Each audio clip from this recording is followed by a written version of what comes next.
We are heading south today to hear from Melissa Lee of New South Home. This Charlotte-based interior designer and former retail buyer pulls back the curtain on the real inner workings of running a design firm, from pricing strategy and client education to vendor relationships and market trends. Drawing from her experience in corporate buying, Melissa has developed a clear understanding of profit margins, vendor management, and operational efficiency, which she now applies to her own design business through practices like maintaining a vendor matrix and detailed time tracking. That's a lot. I don't want you to think this is a business design episode or a business of design episode, because it's not.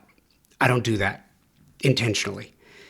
Sometimes these conversations go deeper into the business to further explain the work and how it gets there.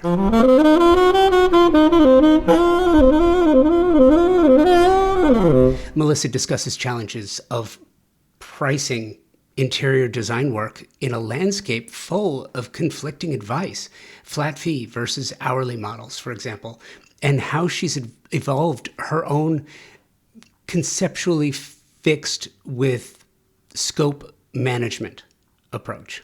That's a mouthful, right?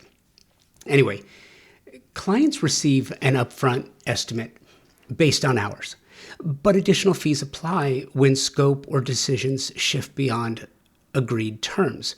This hybrid method offers flexibility while protecting the business from runaway labor costs. And I would also argue that it protects the clients because they fully understand in advance what the expectations are on their part, which I think is fantastic.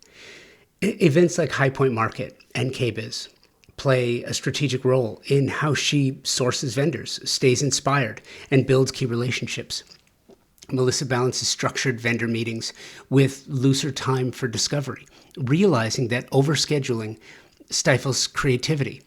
Her buying background taught her the value of planning, but in design, adaptability creates more opportunity. Isn't that interesting, too? Because when we talk about this and we talk about going to events, sometimes you forget that if you're overstimulated with the things that you have to do, it stifles the creative aspect to what you want to do. And it's interesting. And managing client expectations is a recurring theme, as you will hear, from educating them on the unseen hours behind emails, revisions, and project coordination, to setting boundaries when projects creep beyond the original scope. Scope creep's a big thing, right? And it affects the work. Weekly check-ins, detailed proposals, and scope clarity help prevent misunderstandings and maintain trust. Looking ahead, she sees potential challenges driven by economic uncertainty, rising tariffs, high interest rates, and general cost of living increases may stall some clients' investment in their homes. But Charlotte's rapidly growing communities continue to fuel demand, giving Melissa's firm an edge in an evolving national market. Melissa also hints at expanding service areas, including outdoor living design, which is really interesting. We've talked about that a lot. And she continues to explore how design firms can evolve, perhaps aided by AI or new business tools, to reduce burnout and reclaim creativity, which is really what this is about. At its heart, this conversation underscores the complexity of modern design businesses as they affect the creative side of the designers themselves. As much as logistics and business acumen must coexist, it's all about the work. And you're going to hear all of it right after this. At the highest level of design, the absolute best specifying designers, architects, landscape designers are all highly focused on the technology and performance of products and materials today. You have to, because the products you specify for your projects have to perform and they have to last. That's one of the reasons why I am so proud to be working with TimberTech. Their focus on the technical renaissance of synthetic decking is literally changing the conversation about innovation and performance. It pulls focus on three priorities homeowners have and expect from the products their designers and architects specify for their luxury projects. One, aesthetics must match the overall design and fit visually. Two, durability and maintenance. I've told you about my board flipping stories from my own wood decks. Clients not only want beauty, but they want ease of use, and they want it to last for decades. Three, sustainably made. Clients are more conscious of the environment now, and they want the same of their materials. TimberTech hits each one of these elements with a product that not only meets expectations, they exceed them. TimberTech makes a synthetic decking that looks just like wood, color and embossed wood grain for a natural appearance. Their composite decking is technologically superior, as it has been created to last for decades, and it's manufactured with up to 85% recycled material. Their advanced PVC, vintage, and landmark collections have a Class A flame spread rating, making these products an amazing choice for wildfire-prone areas, which unfortunately continues to grow on the risk map. Check the show notes for more information about this and to find the nearest showroom or lumberyard where you can find TimberTech, or you can check them out directly, timbertech.com. It's funny too, because sometimes I feel like the conversations that we have before I hit the little red button should take place after. But it is interesting too, because I'm thinking a lot about that. And we were talking about, kids and having two kids in college. Well, one kid in college and one that's done. It reminds me about this whole cycle of life thing, Right. right? And because I talk to my kids all the time about design. Do you talk to your kids about what you do? Do your kids really understand what you do? I think my kids do more than my husband, honestly. My daughter is 12. She's very creative. She says how she wants to maybe come work with me when she gets older. She's an artist. And so she has definitely an interest in what I do and wants to come with me on installs and all of that. So, that's exciting to kind of see that creative spark in her. My son is 15 and he's a teenage boy, so I'm not quite sure what interests him outside of baseball cards and baseball and video games at the moment, but hopefully driving soon, then I won't have to worry about having me or my mother-in-law cart him around to all of his activities. So, It's interesting too for me because, having been, as I've been doing this show as long as I have, it's taken me to a lot of places hmm where, you know, are you a lifelong learner? yes, definitely. Some people, it's interesting because I gotta ask, some people don't really feel that way. Like new ideas will be pervasive in their lives and they're open to them, but they don't hmm actually pursue them. Right. You pursue them. Yes, I think, design is actually my second career. I actually have a business major, not an interior design major. And so I didn't realize how much I loved interior design until I was already in my first career. I did retail buying for 10 years. And so I've really had to learn a lot. I've been doing this now for 14 years. So I've had to learn a lot as I go. And I did take classes and courses and have kind of been learning along the way. But I'm a true believer that experience, life experience, job experience is a huge, huge teacher, if you will. You're never going to learn how the clients are going to react or the problems you're going to run into on a job site without actually experiencing it. But then also, there's so many new tools available to us as designers that are really quickly becoming apparent in our marketplace. And so being open to that and how that can help grow our business versus pushing it aside and ignoring it and I know is really, really important, especially now with AI and how that is kind of coming into play. So how can we use it to build our business? It's not going to take away from what we do. We cannot um, replace the human interaction that is needed with what we do. However, there's so many tools out there that I'm trying to quickly learn and also bring to my team for us to kind of bring in as part of the process. Do you feel like your retail buying experience has prepared you for what we've been going through now in particular, but really since the pandemic? In some ways, definitely. I think it prepared me for running a business. I think that's one thing that I hear. I did not go to design school. I went to business school. So I've heard from other designers that that is not something that really is taught as much in design school. It's just the general ins and outs of how to run a business. So I do think, the retail buying, my business degree has kind of helped with a lot of that. But to your point, there's a lot going on with price fluctuations and tariffs and how do we manage that? And I've always been a huge believer, just based on my retail buying, is having the relationships with the vendors, making sure that my sales representatives know who I am, having that conversation. I go to High Point every 6 months. It's easy for me being in Charlotte to do that, but having those relationships and building them is what helps us when all of these things are going, when we're having issues with stock and inventory like we did with COVID. Now we're dealing with price differences and in addition to inventory levels. And so being able to pick up the phone and have the conversation or send an email to somebody that can give us some insight is really, really important. So again, just going back to those human relationships and human connections are still important.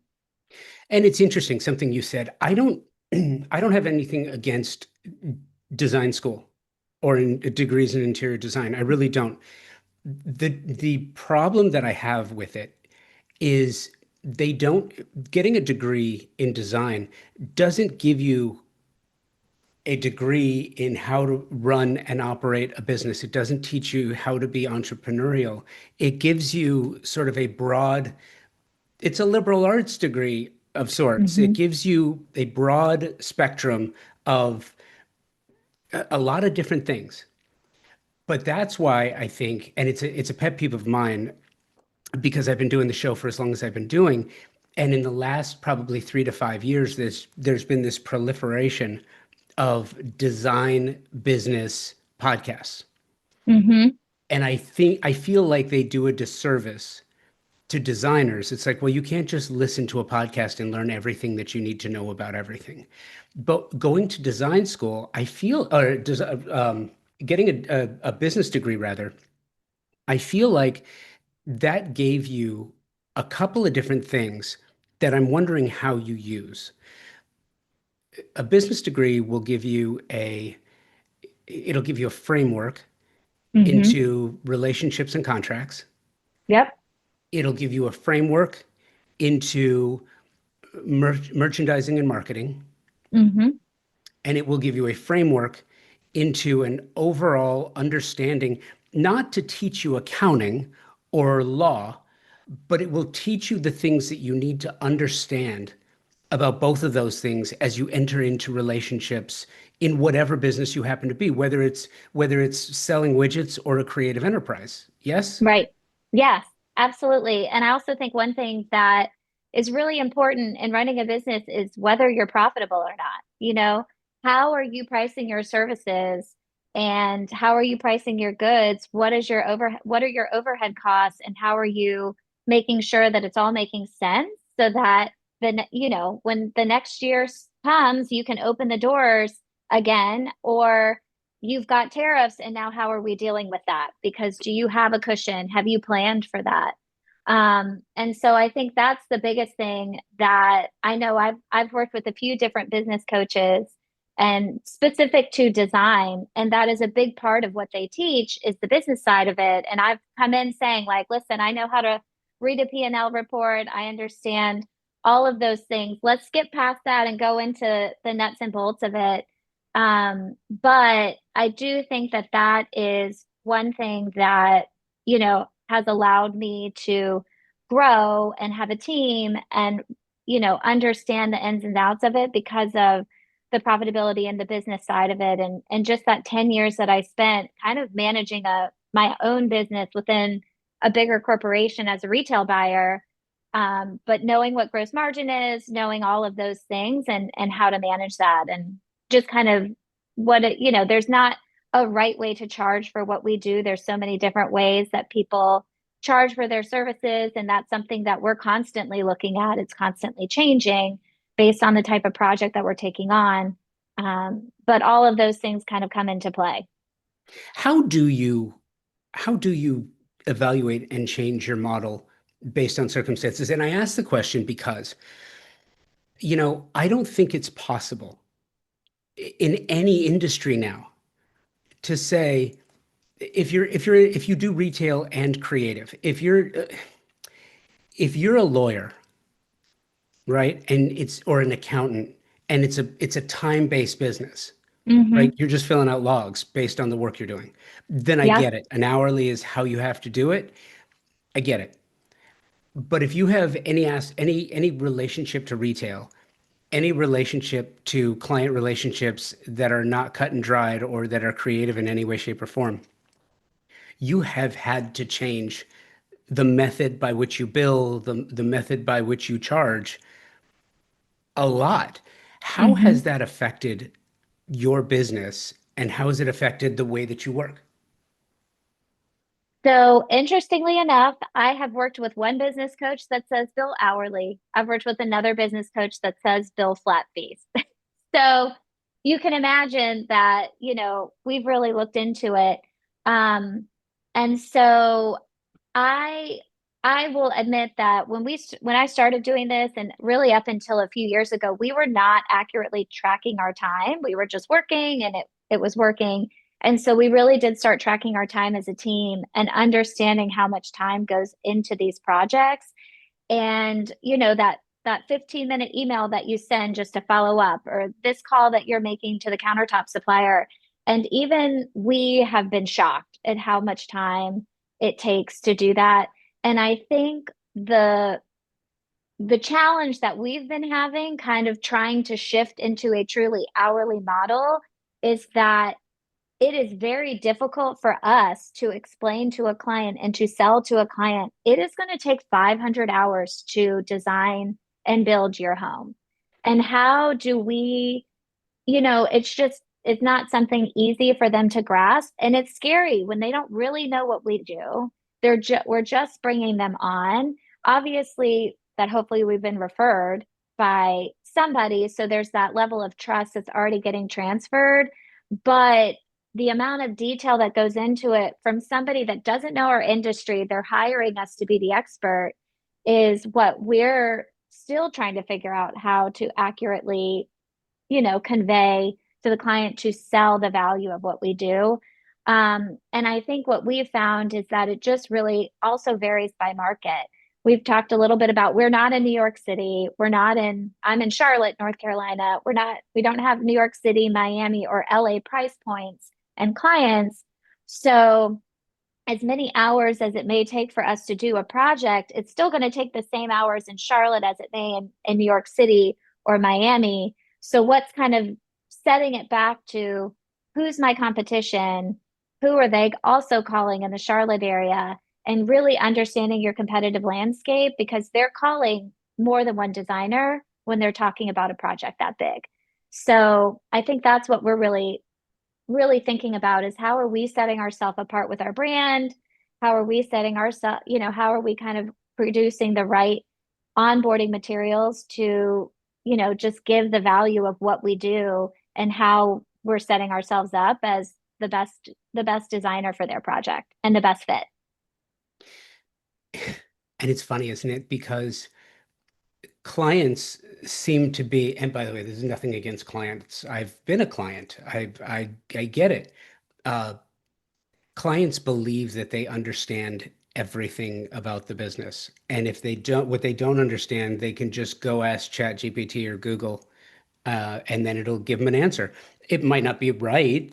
Mm-hmm. There's no way of telling, but it's interesting too, because I feel like we're talking about ChatGPT and AI. It's funny. As a designer, you're not going to lose a client to AI. Right. you're going to lose a client to another designer who knows how to work with a suite of AI based products. Hmm. I mean, Absolutely. and by the way, that's my industry, that's your Hmm. industry, and like AI, and you go back to the pricing model. And by the way, I don't often have an opportunity to go into the weeds on the business of design. Part of it is because I've made a point to stay away from it because Hmm. I don't want to be I don't want to be a design coach. I really don't. I don't want to be a business coach. I've done that. I don't want to do that anymore. But it is really interesting. I've been covering AI for probably about 3.5, 4 years now. Hmm. I took a course through MIT because I wanted to understand it. And here's the thing, like I use AI. I will use ChatGPT. I don't use it to write for me because if you use it to write for you, your grammar is going to be perfect and it's going to be filled with gross factual errors. Hmm. It's just not going to be right. Hmm. But if you give it the right prompts and ask it to clean it up or give you some ideas on how to change it to speak to something different, it's magical. Right. Have you been able to incorporate that into your business? Yes, actually, I went to the Interior Design Society conference last year in Santa Fe, and the most beneficial program or, class that they had, if you will, to me was a woman that was trained, that taught us how to create a GPT that is your brand. And so you can load in your sales guide, all of your information, your company values, your ideal client, and all of that, so that we are kind of giving those prompts.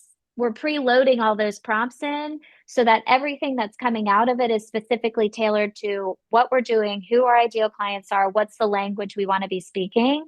And so that has totally helped not only me with any sort of materials that we're, coming up with for marketing for me as the, lead designer, but then also my team members when they're just trying to write an email to a client and they want to fluff it up, or an email to anybody and they want to fluff it up, they can put it in the chat GPT and it's like the New South Home branded voice. And it's been loaded with all this information about our company and what we're trying to convey and what our messaging is. And it's, needs to still be tweaked. I'm in the middle of rewriting an email now that we just kind of used for marketing. Um, but it helps from the standpoint of not having to put those prompts in all the time. And it's been really helpful for all of us because, again, I'm here to do design. I don't necessarily want to spend half my day writing emails if I can have a tool to do it for me.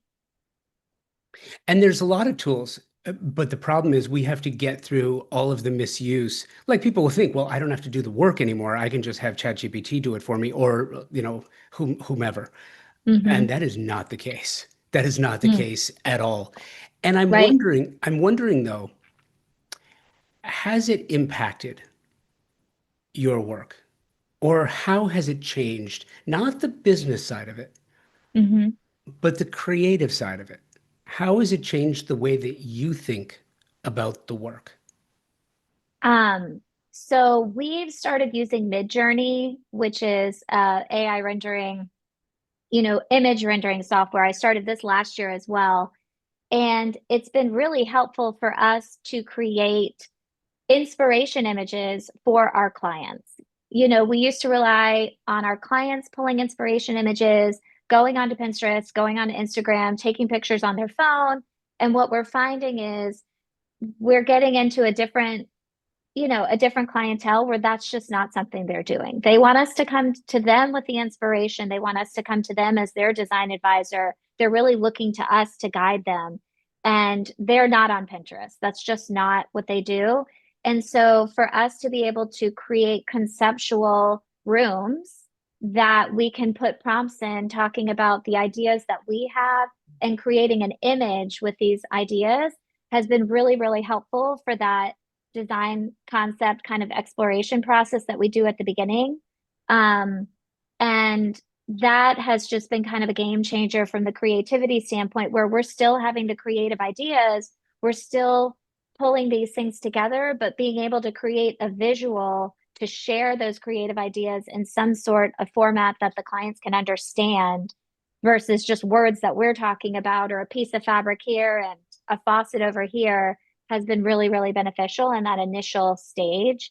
And that next level that we're really looking to do is we have been doing 3D renderings of the final product, and we are currently using a service with people to do that for us. But where can we start using AI to do that for us quickly, more effectively, as well as just, less expense as well, because it's AI versus a human, which is the whole fear of AI, right? That it's going to start replacing humans. So, Do you do you get inspiration on the creative side, not the business side or not the presentation side, but do you currently use that for inspiration for yourself? the AI Yeah, system, yeah, oh, like Midjourney. definitely. Yeah, absolutely. Because I think, again, we'll have ideas in our head as creatives. And, I do like to see things on paper. And so I'm actually working on a personal project right now that is an Airbnb. And so creating a rendering for me is helpful, but then also to use it from the standpoint of sharing with others. Um, and so I think that it's just fun to play around with it and see what comes up and how does how does navy blue trim on this color wall look, because I haven't seen it done, and that's why it's unique, because we haven't seen it done. I'm not pulling an image from Pinterest of something that somebody's already done. I want to create something new for the client. And that's where AI is coming in helpful for us, because we don't want to just copy what somebody's already done out there. We want to create something that's unique and different. Something you said I think is really interesting. You mentioned an Airbnb. Mm-hmm. Gosh, I can't remember the last time something this transformative affected the design industry. Mm-hmm. Because traditionally, you don't design for rentals. You use contractor grade for rentals because your Right. tenant's going to destroy it, right? So now you find yourself as a residential designer who's doing hospitality Mm-hmm. because that's in essence what it is. So that has to completely change the contract work that you're doing, the materiality of things, the idea, the flow. You're almost more like I've worked with the set decorators of Society of America Yeah. a great deal, and what's really interesting is set decorators are designing for a story, right? They're Mm-hmm. designing for a type. In essence, when you're doing an Airbnb, because you're not doing it for a client, you're doing it for a type. Who's going to stay there? Do they have kids? Do they have pets? Are they going to bring their pets? Do they cook? Do they want to eat out? How do you how do you flip that switch from traditional residential to a Mm-hmm. residential project that is more hospitality? Well, I'm on my third personal Airbnb, and they're all different. They're in different areas. And I think the biggest thing is thinking about experience. Where are they going, and what experience do they want to have in that location? So, we have a mountain house that I have not fully designed that is on my to-do list, but that was actually the first house my husband and I bought 9 years ago, and I hadn't really thought about tying it into my business as an interior designer at that time. And then about 4 years ago, right in the middle of the pandemic, we bought a house in downtown Savannah, Georgia. And that's a totally different experience than going to the mountains. What do they want to do? They want to experience history. They want to experience the outdoors. They want to experience the river. They want to experience the downtown vibe. They're not cooking in as much because they're going to great restaurants versus the mountains where it's more remote and there's not a lot of restaurants there. So, thinking about all those things, and whenever I'm looking for a new property, it's like, what is the location? What is the view? And, and maybe the house doesn't look great, but it's got a great location and it's got a great view or something, and then I can change the interior to make it whatever experience we want that guest to have. And so again, you and I were talking at the beginning about families, and we have children, and so everything that I do is centered around family vacations and how do we want to experience those family vacations. And so keeping in mind kids, we actually try to keep pets out of it because that is just kind of opening up a can of worms with problems. But people do want to travel with their pets more, so it is something to think about. But what I've found is that the better quality design and materials you put in the home, the better quality renters you're going to attract and get, and they're going to take better care of your property. And so we've really put that effort into all of our properties, and we've really had minimal instances with damages or anything that can't be fixed easily because we are really trying to create a great experience and attract those higher end renters that are going to take care of your home the way that they would take care of their own. You are listening to my conversation with Melissa Lee of New South Home. We'll be right back. If you've listened to the show for any amount of time, you've heard me say this, that the most important word in the design industry is service.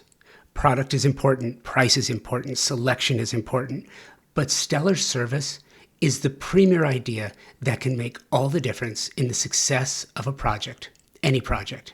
How design professionals like you demand great service and your favorite brands in one place with expert, knowledgeable, and non-commission sales professionals. It's really important.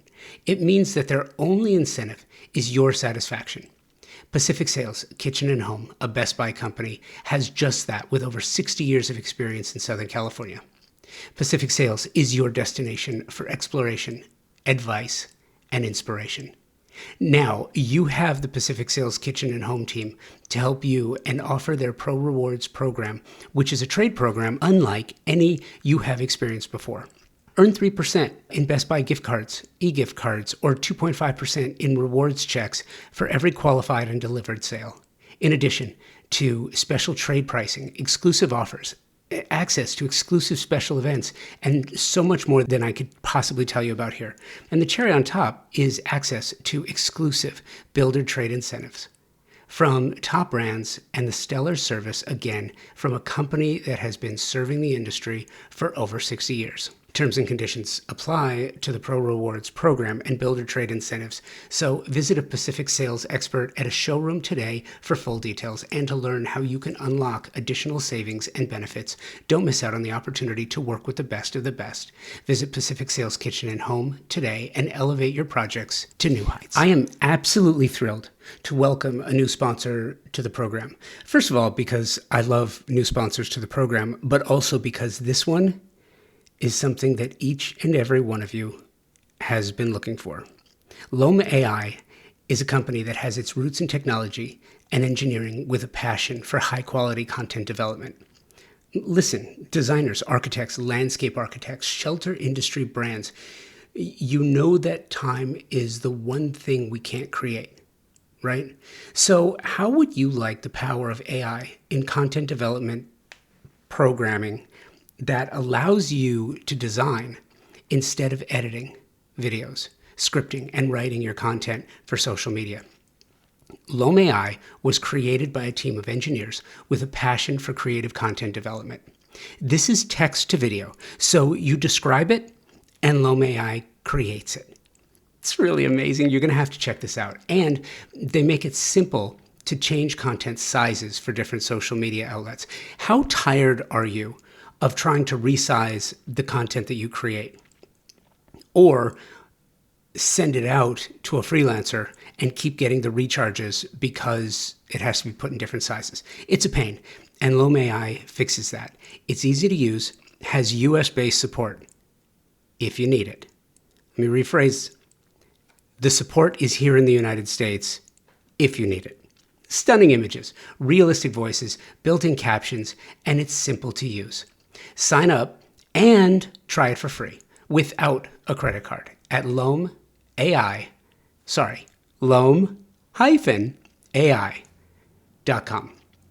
I'll say that again, LOME-AI.com.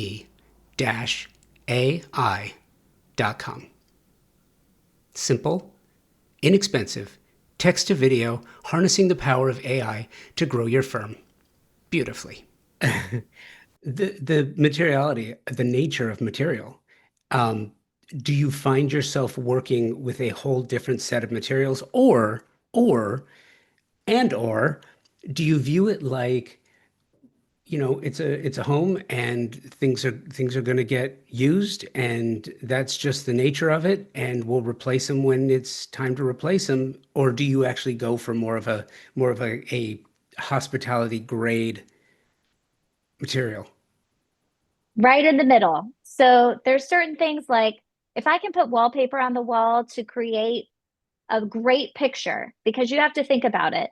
They are looking at pictures online to choose a property. So what are some things that I can do to make that property stand out compared to others? People aren't really going to probably mess up wallpaper, get something vinyl that can be wipeable, but still create something unique.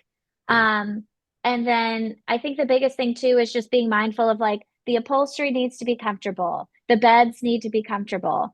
The things that they're going to be using regularly, similar to what we think about in our own home, need to be decent quality, but maybe I'm not buying the custom side table for these properties.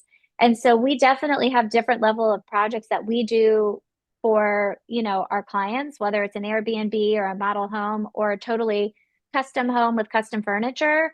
And so whenever we're doing Airbnb, we kind of think of that as we don't have a we don't have an emotion of a client that we're dealing with. We're creating an experience, but we don't have the emotions of the client with the selections. So how can we create a story? And it doesn't necessarily have to be the high-end side table and the high-end lamp. They just need to look pretty and and function.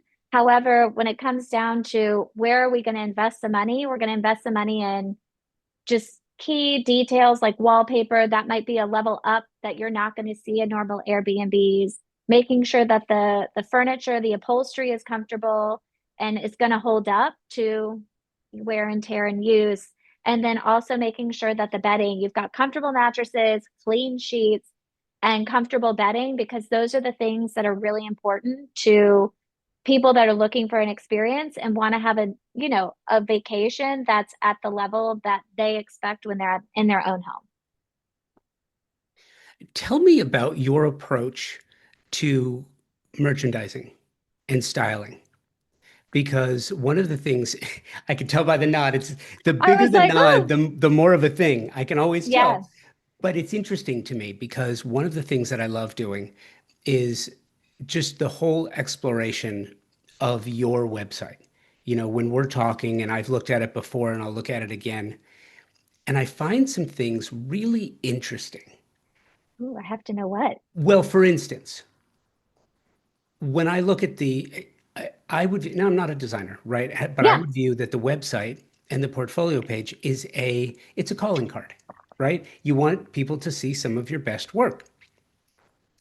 Your styling is impeccable. And I think that probably we can talk, I want to talk about your styling and to sort of how you approach it, but also the, the fact that you Photoshop out, it looks like recessed lighting, switches and outlets. Why do you do that? And do you think because I'm wondering, do you think I'm big on lighting plans. Hmm. And I feel like when you take those things out, it diminishes the nature of what your lighting plan is. Mm, But I'm not a designer. So yeah. it doesn't matter what I what I think. Why do you do it that way? So that's a great question because I'm not doing that. My photographer is, and I work with an interiors photographer. I've worked with her for 8 or 9 years at this point, and she's worked with a lot of different designers, and she's had her work featured. And so those are actually things that I have not made the choice to do. My photographer has done it for us.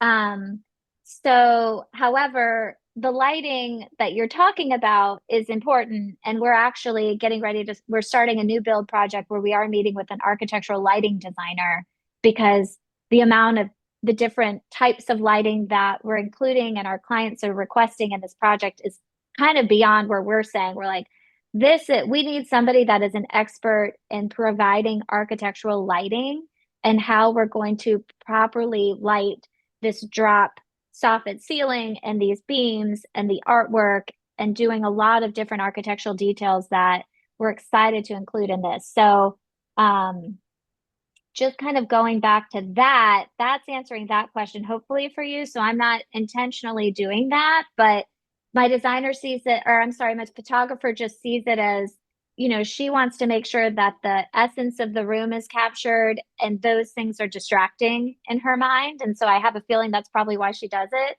From the standpoint of styling, we definitely consider who's in the home, what their personal interests are, what are their personal tastes, and then also thinking of size, form, and form and function as well. And so the scale of things that we do in our images for our photo shoots probably aren't going to necessarily work for real life. And so we do have that conversation with our clients where we're like, listen, we are going to style your home for you to live in it every day. And that is part of the service that we offer. However, we're going to come in and do a photo shoot for you, and we may totally restyle everything. And it's not because of that we don't like what we did and we don't approve of it, but it's because how we style for a photo shoot and a magazine and an editorial is totally different from how you're going to live in the space. So if they have kids, they're not going to have these big glass vases in the middle of the coffee table. That's just not reality. And so, anyways, so there's a couple different aspects of styling, but I know that some designers don't provide that as part of what we do. And I just, when I started doing this, I just kept hearing again and again, my clients just wanted the room to be done. They didn't want to worry about it. And how can we kind of style it with pieces that they are bringing to us that are important to them, but then also filling it in with things that kind of work with the design. I asked the question because I feel like some things are changing. Mm-hmm. The days when nobody wanted to see wires, plugs, TVs, outlets, switches. I don't want to see them. I gotta make it clean. However, once you live in a place that you have to live there without being able to go anywhere else, Mm-hmm. that's when you start to realize the importance. And I feel like clients are thinking differently about certain things, certain elements like air, water, sound, Mm-hmm. power distribution. Power distribution is a huge thing now. And Mm-hmm. I mean, we're not far away. Apple has made sure that we're not far away from changing our entire outlet system, our entire Mm-hmm. power distribution. Isn't it amazing how it's changing? Mm-hmm. I know. It's like USB-C and USB-A. It's like just Yes. already, that is already driving me crazy. So, Yeah. And I feel too like the next thing is light and light distribution because lighting plans are getting so much more important, and noise containment and baffling mm-hmm. and sound distribution for good, as in you want to hear your records, and bad, as in you don't want to hear your neighbor's records. Mm-hmm. Do Absolutely. you get a lot of questions about those elements, and how do you handle that now? I will tell you, we're on the other side of the country as California. So I know that that is a lot more of a conversation that happens in that part of the country, and we're not caught up yet on that. However, sound and light, and again, these types of systems that just make everything the smart home systems, making everything easier, are becoming a bigger conversation with all of our clients.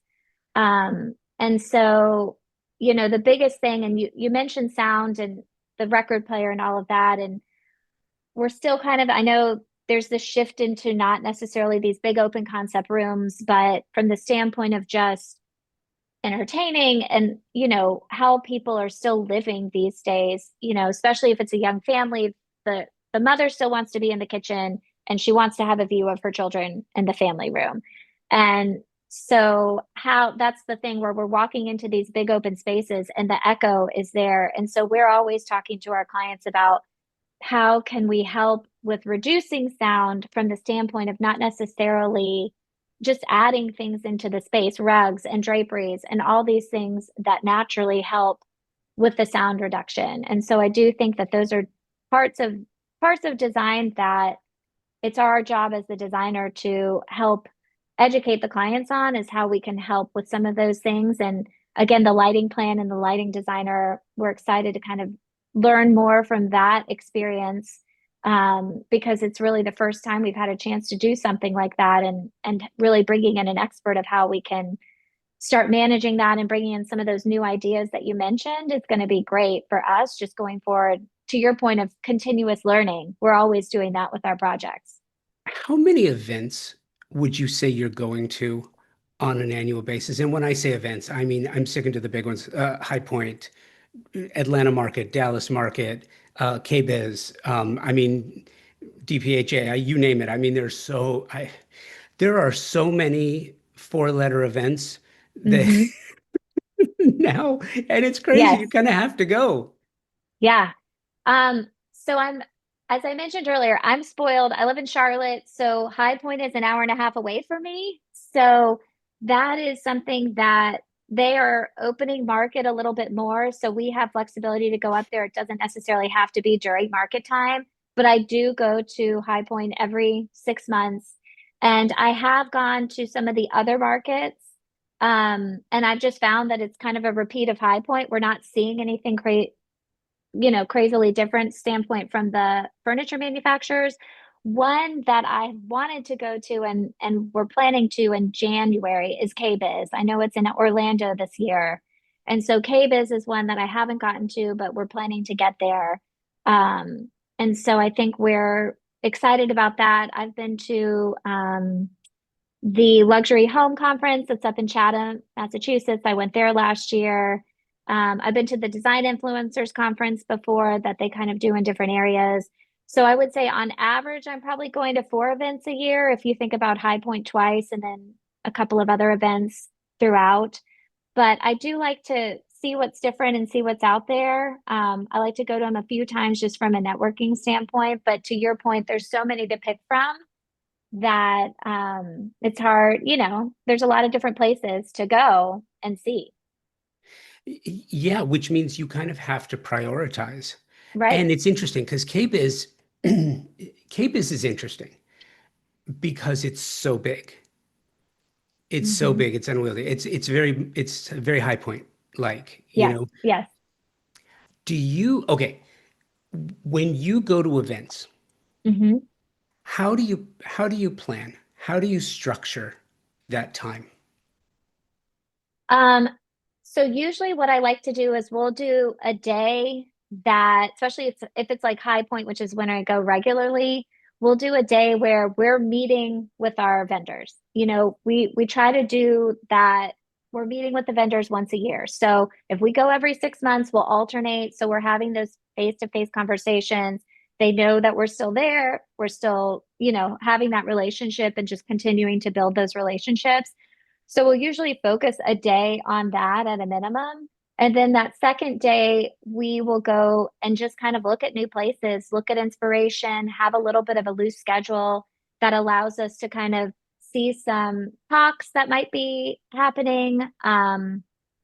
Looking at just different showrooms or vendors or resources that we would want to consider adding to our matrix. And so and then a little, the network in the evenings. Where can I network with people that are in our industry that I've met along the way or want to meet along the way? And so it's kind of a mix of, scheduled meetings, trend shopping, resource looking, as well as just that personal networking and learning, essentially. So you go on the looser side. Well, I will tell you, I used to go very structured. And because this is what I did in my buying career, I would go to New York once a month. I had 3 days of scheduled appointments back to back. And that is how it was scheduled out for me. And so when I started going to High Point, that is what I was doing. I was scheduling out these appointments. I was meeting the vendors every single 6 months. And I realized that I was missing all of these, um, you know, a, an event that may pop up or a new showroom that I didn't get to on the schedule because I was trying to do that.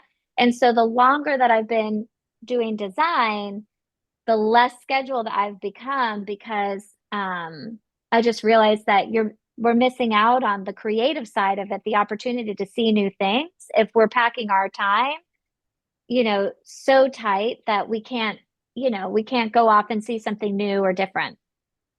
How do you find, or rather, how do you vet new partners and new partnerships and new vendors and new material providers? Um, a lot of it is just kind of understanding whether they're fitting in with the brand aesthetic, what our clients are looking for. We do have different price points of furnishing, and materials. Everybody, our service, we kind of say our service fees by hour do not change, but our clients are directing us on the level of customization that they're looking for with their fixtures and their furnishings.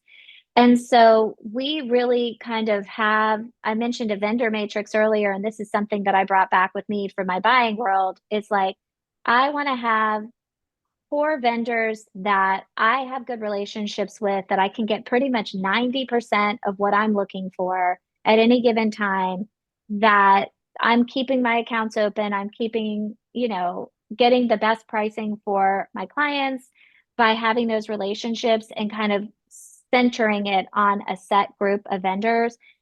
you know, if we're looking for somebody new, it's because we've seen a void in that offering, that vendor matrix that we have, or we've had a special request from a client and we've realized, oh, we've been missing out on this. This is an opportunity for us. And so it's really looking at what are those voids and gaps that we aren't currently filling, but then also, what pricing are they offering us? I'm really looking for a wholesale account. We have a design studio. We have a decent volume of business that we can offer. And so I'm really looking for wholesale accounts. To the trade is great, but that's just not what my retail brain is looking for. As well as just where are they shipping from? What is customer service? All the things that people are looking for whenever they're trying to bring on a new account. It's interesting, and I asked the question because I have found it's a real thing. There is a struggle out there where certain companies, I mean, I have spoken with designers this year who have gotten multiple notifications of price increases in one Mm-hmm. year. And that very rarely happens, but I feel like there are some companies out there who have taken advantage of a tumultuous situation.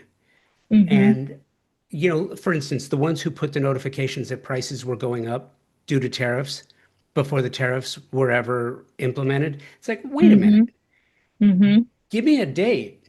If I order before this date, then I should be getting pre-tariff pricing. Mm-hmm. Afterwards, totally get it. We can do the math. But then, so, and you talk to them about it, and they'll say, oh, well, that's what we have to do because our importer or our import export company, whatever there's always a reason. Mm-hmm. But the fact is like if it's post a certain date or because material costs are going up, I get that that's true, but it doesn't always feel authentic. Right. How do you deal with that? So we've been fortunate that the majority of our vendors that we've been working with have, if there's any tariffs, it's like 5% or less for an increase, is what we've seen. And they've been sending out emails and they've been giving us those dates and deadlines. And so and again, having those relationships with our reps, like our reps have been sending us personal emails saying, hey, by the way, price increases are happening June 15th. If you have any orders that are pending, go ahead and get them in beforehand because I want to make sure that you're getting the best pricing. So And you are so getting that. We are, Yeah. yeah. And we're very, very grateful from that. I think one thing, the conversation that we're now having with clients that we're taking on, where we haven't finalized proposals or pricing or orders with them yet, is we're saying, and we had this conversation 4 or 5 years ago with COVID. We may, and we do have that price flexibility written into our contract that there's going to be things that happen, and you may have some fluctuation with what our final proposal says versus the final invoice due to unforeseen circumstances. And so we've talked to our clients about, listen, tariffs are coming into play. We're doing our best to get you the best pricing as quickly as we can. However, we're finding that there's surcharges that are happening at the end that are coming onto your invoice that we don't know about. And so we're preparing our clients and letting them know that there may be a 5% increase on some pieces of furniture. And we just want to kind of have that upfront conversation. And honestly, everybody knows what's going on. This is not news to any of them. And so what they do appreciate is that we're just telling them about it and letting them know it may happen. And we're trying to get orders in as quickly as we can, but there may be things that come up on the back end that they may see on their invoice, but will clearly state what it is if that's the case. On the other side of that, how dramatic has your contract changed for your clients over the past, call it since the end of the pandemic?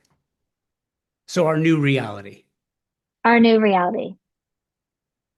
I will admit not too much.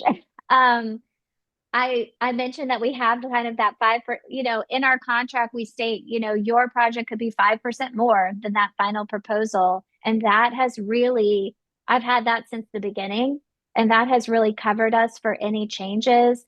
I do have a team member on my team operations manager, pricing coordinator. She's very detailed and she's great about helping with finding out about in stocks. If it's not in stock, what can we replace it with? And so a lot of these delays that and price increases that we've seen, I have a team member that is constantly checking on it and keeping me updated so that we can make reselections and keep our clients informed. And so that's really saved us a lot from any of those surprises that we would have to write into a contract, which is always, again, managing expectations. And that's the biggest part of what we do as designers is managing expectations. Yeah, well, I asked the question because I've been following a couple of legal cases, and you Mm. you might have heard of some of these. One in Hmm. particular is the Aaron Judge versus Drew Design Hmm. in Florida. And this is a case where certain promises were made and certain expectations were had and certain things were said, and it hasn't been disposed of yet, so it remains to be seen. But one could take a look at this case and say, okay, I have a feeling I can probably share, say which way it's going to go. Hmm. But here's why I ask, and here's what I think is interesting. For years, the amount of time that a designer spends on non-core billing activities has gotten ridiculous. Hmm. Between the time that you're tracking orders, to following up on returns, to respecifying due to product discontinuation, to trying to do your social media, trying to do your legal work, trying to do your accountant work, trying to do and God forbid you should actually have a family that you Hmm. want to spend some time with. And then now you've got all of the issues that we had before, but now you've also got all of these pricing changes. And every time there's a pricing change or a respecification due to a discontinuation or respecification for any reason, you now have to do more research. Well, every time you're doing research or writing an email, you said we started off this way. Like you don't want to be billing every 15 minutes Hmm. because that's not the business. That's not what you wanted to do. Right. But you still have to kind of do it. Hmm. How do you how do you communicate that with your clients? How do you do it effectively and efficiently and fairly? Hmm. So, kind of going back to what we were talking about, that value of the time and explaining that to our clients, what I've been doing for years, and it's to be determined and we'll see, but we kind of have what we call a conceptually fixed with scope management pricing model. So, we're giving them upfront an estimated amount of hours to complete their project that is tied to, our design fee, if you will. And we give that to them up front. And we do track our hours to manage that and see where we are. And that is based on previous projects. It's based on, all of the time, our research and looking at how much time it takes on average to do these types of projects. And so that does include reselections as needed and all of that. And so we tell our clients, we're going to hold to this fee because this is, if there's any changes that happen, we've accounted for it. However, if you change your mind 5 times, we're going to start billing you more. And that's why hours are tied to it. It's not just a flat percentage. It's a number of hours that we say is included. And then once we start kind of making changes that are based on, your decision making, your scheduling and all of that, and we're now getting above our hours, that's when we start or the scope changes of the project, that's when we start charging more. And we found that that seems to be the best way to manage expectations from the standpoint of they feel like they know how much they're going to pay. The hours aren't going to go out of control. However, if the project starts going off the rails because of the client or the builder, and that is out of our control, then that's when we start having to assess our, additional design fees because it's not, things have changed from that original statement. That seems fair. Yeah. So that's the way we've done it. So it's kind of a mix of hourly and flat fee, but it seems to be the one that we can sell at the front end, but then also everybody seems to feel good at the back end.